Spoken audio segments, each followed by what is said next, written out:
This past week has been a little bit different than some of the weeks prior in the trip in that I think I've really revised my conceptions of what the Far West was.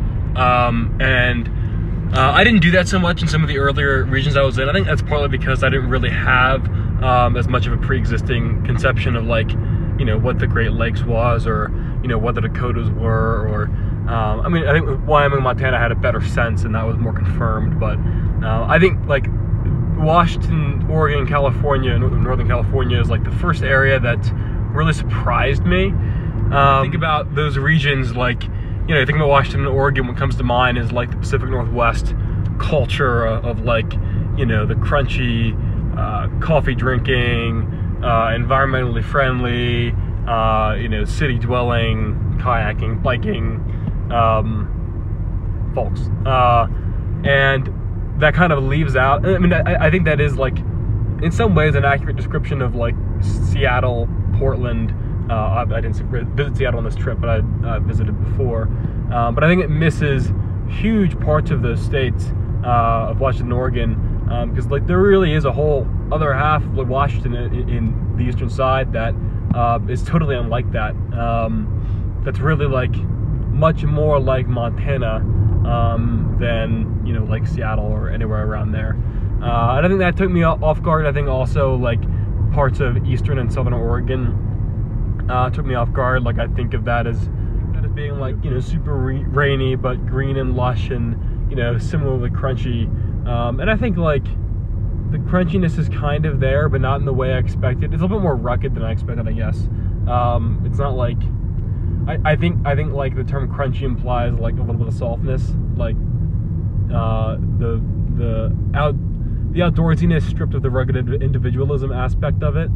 And I don't know that that's, like, actually the case with Oregon. And I think, like, getting into the southern portions, like into Bend, Oregon, I could see that more clearly, and into California. And, you know, California, like, my conception of California is dominated by Southern California mostly, whether it be like the deserts down there or LA, you know, Coastal Highway 1, and then I guess, you know, for the northern part, it's San Francisco, and, like, that sort of bohemian liberal culture that dominates there. And I don't know that I was ready for the volume of just, like, raw, rugged farmland that really exists up there near the border with Oregon and all the way down to Sacramento, and you know, possibly beyond it. I haven't really driven much of the area south of Sacramento yet.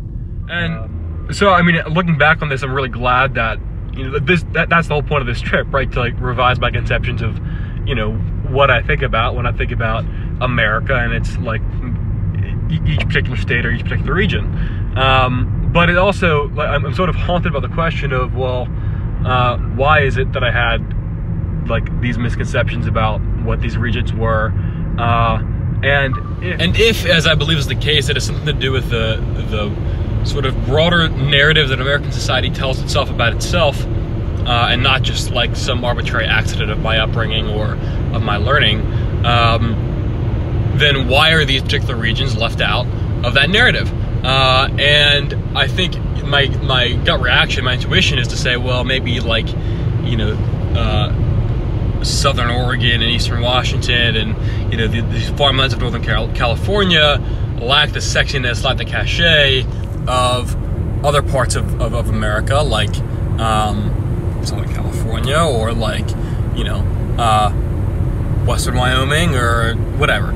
I think maybe I also should have expected what I saw in Oregon. I think, you know, if you think about Oregon as, like, a direct cultural descendant, or, like, modern Oregon culture is a direct cultural descendant from sort of pioneer culture of the Oregon Trail, then maybe, like, what I actually saw in Bend, Oregon, and elsewhere in more rural Oregon actually makes sense. And I think, I'm not sure why, but that was less salient for me, less like top of mind than that sort of crunchy Pacific Northwest culture, and I expected more of that and not so much of that Oregon Trail pioneer culture. And I think maybe the other reason I was a little bit less prepared for what I saw is that, like, when we think of the Far West now, or at least when I think of the Far West, you think about like the future, you think about the next steps for, you know, our economic and technological progress. You think about Silicon Valley, like Seattle being,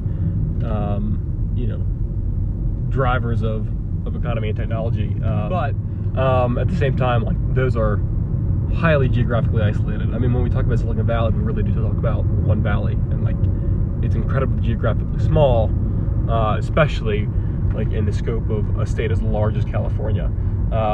And the same can be said of, you know, Amazon in Seattle, or